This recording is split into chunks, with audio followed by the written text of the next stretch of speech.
പ്രിയപ്പെട്ട വിദ്യാർത്ഥികളെ, രാജ്യം ഇന്ന് 79ാം സ്വാതന്ത്ര്യ ദിനം ആഘോഷിക്കുകയാണ്.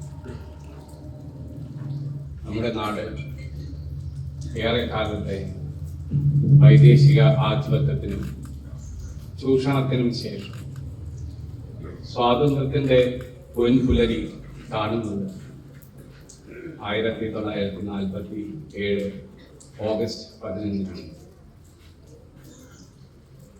14-ന് അർദ്ധരാത്രിയിലാണ് നമ്മുടെ സ്വാതന്ത്ര്യ പ്രഖ്യാപനം നടക്കുന്നത്. ഒരു രാഷ്ട്രം സാംസ്കാരികമായും സാമ്പത്തികമായും എല്ലാ അർത്ഥത്തിലും ലോകത്തിന് തന്നെ ഏറ്റവും മാതൃകയായിരുന്ന ഒരു രാജ്യം ഏറെക്കാലത്തെ വൈദേശിക ആധിപത്യത്തിനും ചൂഷണത്തിനു ശേഷം വളരെ ശുഷ്കമായ ഒരു സമ്പദ് വ്യവസ്ഥയും ഒട്ടേറെ വെല്ലുവിളികളുമായി 1947 ഓഗസ്റ്റ് 15-ന് ഒരു സ്വതന്ത്ര രാഷ്ട്രമായി രൂപം പ്രാപിച്ചു. നമ്മെ സംബന്ധിച്ചിടത്തോളം വളരെ വളരെ ധന്യമായ ഒരു പൂർവ്വകാലം ഉണ്ടായിരുന്നുവെങ്കിൽ ഇത്തരത്തിലുള്ള ചൂഷണത്തിന് ശേഷം വലിയൊരു ജനതയെ എങ്ങനെ മുന്നോട്ട് നയിക്കുക എന്നുള്ള വലിയൊരു ദൗത്യമായിരുന്നു നമ്മുടെ രാഷ്ട്രശില്പികളുടെ മുന്നിൽ ഉണ്ടായിരുന്നത്. നമ്മുടെ രാജ്യത്ത് ദാരിദ്ര്യം തന്നെയായിരുന്നു നമ്മുടെ ഏറ്റവും പ്രധാനപ്പെട്ട വിഷയം. വിദ്യാഭ്യാസം വളരെ വളരെ കുറച്ചു പേർക്ക് മാത്രം ആക്സസിബിൾ ആയിരുന്ന ഒരു കാലഘട്ടമായിരുന്നു അത്. ആ വെല്ലുവിളികൾ ഏറ്റെടുത്ത് ഇന്ന് ഭാരതം എവിടെ എത്തി നിൽക്കുന്നുവോ അവിടെ എത്തിക്കുവാൻ നമുക്ക് കഴിഞ്ഞു എന്നുള്ളത് തീർത്തും അഭിമാനകരമായ ഒരു അവസ്ഥയാണ്. ഇന്ന് നമ്മുടെ നാട്ടിൽ വിദ്യാഭ്യാസ രംഗത്തായാലും ഭക്ഷ്യസുരക്ഷയുടെ കാലത്തായാലും തൊഴിൽ സുരക്ഷയുടെ കാര്യത്തിലായാലും എല്ലാം നാം ഏറെ മുന്നോട്ട് പോയിരിക്കുന്നു. ഇതിനർത്ഥം നമുക്ക് എല്ലാം നേടിക്കഴിഞ്ഞു എന്നല്ല, നമുക്കിനിയും ഒരുപാട് കാലങ്ങൾ മുന്നോട്ട് നടക്കേണ്ടതായിട്ടുണ്ട്. ഒരു രാജ്യത്തിന്റെ വികസനത്തിൽ ഏറ്റവും പ്രധാനമായിട്ടുള്ളത് അവിടുത്തെ വിദ്യാഭ്യാസപരമായ മുന്നേറ്റം തന്നെയാണ്. അറിവ് നേടുന്നതോടെ ഒരു സമൂഹത്തിന്റെ മനസ്സ് തുറക്കുകയാണ്. നമുക്ക് മറ്റുള്ളവരെ എല്ലാവരെയും ഉൾക്കൊള്ളുവാനും സമൂഹത്തിൽ പാർശ്വവൽക്കരിക്കപ്പെട്ട് കിടക്കുന്ന ഈ വികസനത്തിന്റെയും സ്വാതന്ത്ര്യത്തിന്റെയും എല്ലാം ഗുണം ശരിക്കും അനുഭവിക്കുവാൻ കഴിയാത്ത ഒട്ടേറെ നമ്മുടെ നാട്ടിലുണ്ട്. അവർക്ക് നീതി ഉറപ്പാക്കുക എന്നുള്ളതായിരിക്കണം ഇന്ന് നമ്മുടെ മുന്നിലുള്ള ഏറ്റവും പ്രധാനപ്പെട്ട ഒരു വെല്ലുവിളി, ഏറ്റവും പ്രധാനപ്പെട്ട ഒരു കർത്തവ്യം. കാലിക്കറ്റ് സർവകലാശാലയെ സംബന്ധിച്ചിടത്തോളം നമ്മൾ 1968 സർവകലാശാല രൂപീകൃതമായത്. അന്ന് വിദ്യാഭ്യാസപരമായി പിന്നോക്കം ചെന്നിരുന്ന മലബാർ മേഖലയിലെ വിദ്യാഭ്യാസപരവും സാമൂഹികവുമായ മുന്നേറ്റം ലക്ഷ്യം കണ്ടുകൊണ്ടാണ് ഈ സർവകലാശാല സ്ഥാപിച്ചത്. ഇന്ന് സർവകലാശാലയ്ക്ക് കീഴിൽ 400-ലേറെ കോളേജുകൾ, സർവകലാശാലയിൽ 34 അക്കാദമിക് ഡിപ്പാർട്ട്മെന്റുകളുണ്ട്. ഒരു കാര്യം നിസ്സംശയം നമുക്ക് പറയാം, അഭിമാനപൂർവ്വം കാലിക്കറ്റ് സർവകലാശാല സ്പർശിക്കാത്ത ഒരു കുടുംബവും ഇന്ന് ഈ മലബാർ മേഖലയിൽ ഇല്ല എന്ന് നമുക്ക് നിസ്സംശയം പറയാം. ഈ സർവകലാശാലയുമായി സർവകലാശാലയെ ഹൃദയത്തോട് ചേർത്ത് നിർത്തി ഉള്ള ഒരു സമൂഹം നമുക്ക് ചുറ്റിലുമുണ്ട്. ആ സമൂഹത്തിന് വേണ്ട വെളിച്ചവും നാളെ മുന്നോട്ടുള്ള യാത്രയിൽ അതിന് പുതുപ്പ് നൽകുവാനുള്ള ആ ഒരു ശക്തി അത് നൽകുക എന്ന വലിയൊരു ദൗത്യം ഈ സർവകലാശാലയ്ക്ക് ഉണ്ട്. സർവകലാശാലയെ സംബന്ധിച്ചിടത്തോളം ഇന്ന് ഗവേഷണ രംഗത്തും മറ്റ് അക്കാദമിക് മേഖലകളിലുമെല്ലാം നമ്മൾ ഏറെ മുന്നിലാണ്. പക്ഷേ ഇനിയും നമുക്ക് ഏറെ മുന്നോട്ട് പോകേണ്ടതായിട്ടുണ്ട്. അടുത്ത കാലത്തായി PM ഉഷ സ്കീമിൽ നമുക്ക് 100 കോടിയുടെ വികസന പ്രവർത്തനങ്ങൾ കാലിക്കറ്റ് സർവകലാശാലയിൽ വരുന്നുണ്ട്. സംസ്ഥാന സർക്കാരിന്റെ കിഫ്ബി പദ്ധതിയിൽ നമുക്ക് വലിയ പദ്ധതികളാണ് നമുക്ക് ലഭിച്ചിട്ടുള്ളത്. പുതിയ നമ്മുടെ പരീക്ഷാഭവന്റെ ഒരു പുതിയ ബ്ലോക്കും ഹോസ്റ്റലുകളും അതുപോലെ centre for sophisticated instrumentation facility തുടങ്ങിയ അത്തരം ഫെസിലിറ്റികളുടെ പ്രവർത്തനങ്ങളുമായി മുന്നോട്ട് പോയിക്കൊണ്ടിരിക്കുകയാണ്.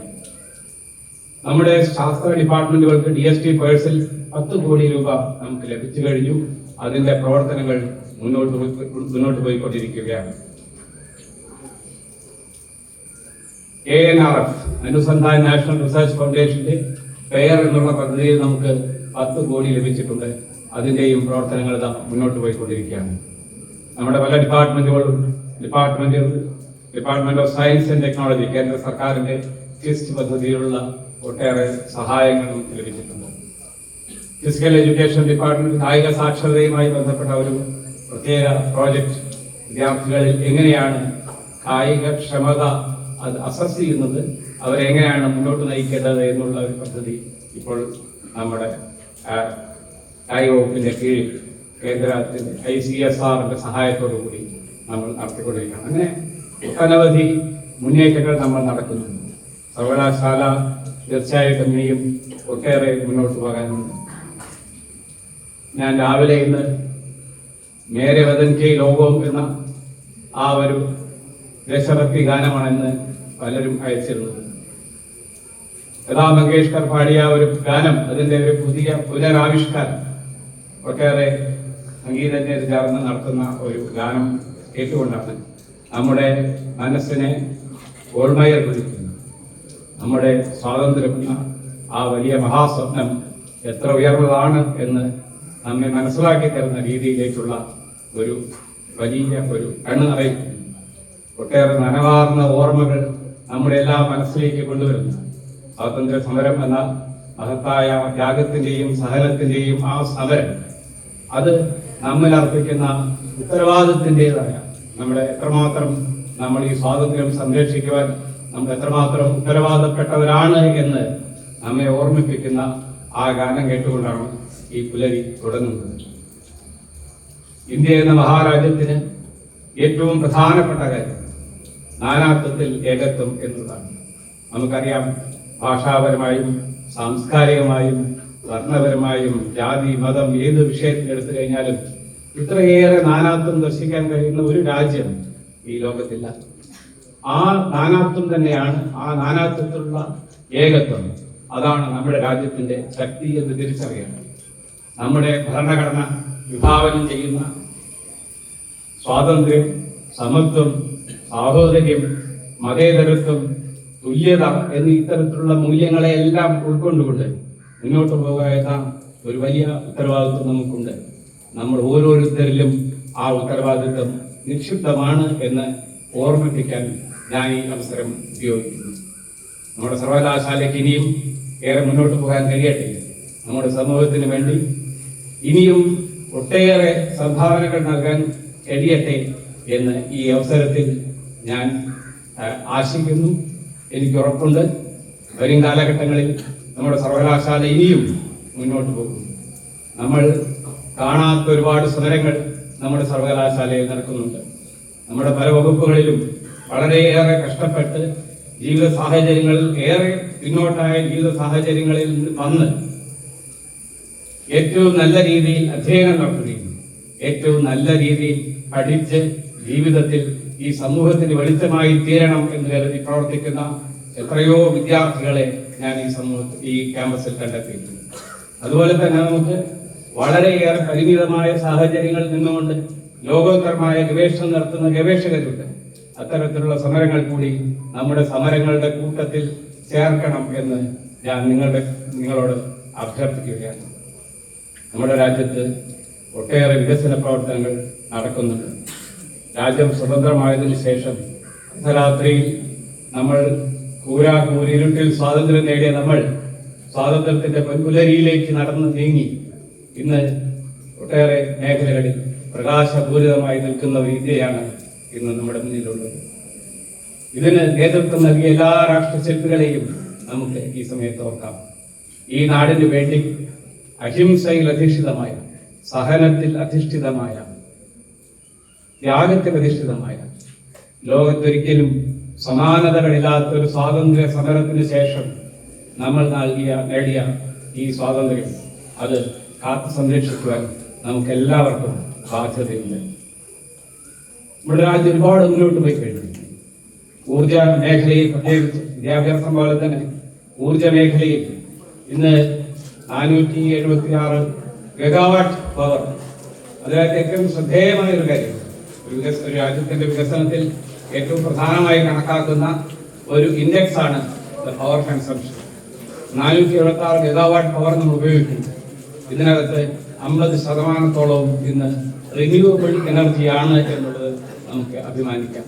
അമേരിക്ക പോലെ ഒരു രാജ്യത്ത് 20% ഇന്ന് പാരമ്പര്യേതര ഊർജം ഉത്പാദിക്കുന്നത്. ജർമ്മനി പോലെ ഒരു രാജ്യത്ത് 50% ഈ പാരമ്പര്യേതര ഊർജം ഉത്പാദിപ്പിക്കുന്നത്. അപ്പോൾ പരിസ്ഥിതിക്ക് അനുകൂലമായ രീതിയിലുള്ള വികസന പ്രവർത്തനങ്ങളുമായാണ് ഈ രാജ്യം മുന്നോട്ട് പോയിക്കൊണ്ടിരിക്കുന്നത് എന്ന് പ്രത്യേകം ഓർമ്മിക്കണം. നമ്മുടെ രാജ്യം വളരെ വളരെ ധന്യമായ രാജ്യമാണ്, ഒരു കാർഷിക രാജ്യമാണ്. നമ്മുടെ കർഷകരാണ് നമുക്ക് വേണ്ട എല്ലാ ഭക്ഷണം ഉത്പാദിപ്പിക്കുന്നത്. അവരാണ് നമ്മളെ സമ്പന്നരാക്കുന്നത്. ആ കർഷകരെ നമുക്ക് ഈ സമയത്ത് ഓർമ്മിക്കാം. നമ്മുടെ നാട്ടിൽ അതിർത്തി കാക്കുന്ന ധീര ജവാന്മാരുണ്ട്. ജീവൻ പണയം വെച്ച് അതിർത്തി കാക്കുന്ന ധീര ജവാന്മാരുണ്ട്. അവരെ ഈ സമയത്ത് നമുക്ക് ഓർമ്മിക്കാം. അവരോടുള്ള നന്ദി പ്രകടിപ്പിക്കുവാനുള്ള ഒരു അവസരം കൂടിയാണ് ഈ സ്വാതന്ത്ര്യദിന വേള എന്ന് ഞാൻ കരുതുന്നു. എല്ലാവർക്കും ഒരിക്കൽ കൂടി 79ാം സ്വാതന്ത്ര്യ ദിനത്തിന്റെ ഈ വേളയിൽ ഒരു ഹൃദയം നിറഞ്ഞ സ്വാതന്ത്ര്യ ദിനാശംസകൾ നേർന്നുകൊണ്ട് ഞാൻ എൻ്റെ വാക്കുകൾ അവസാനിപ്പിക്കുന്നു. ജയിക്കുന്നു.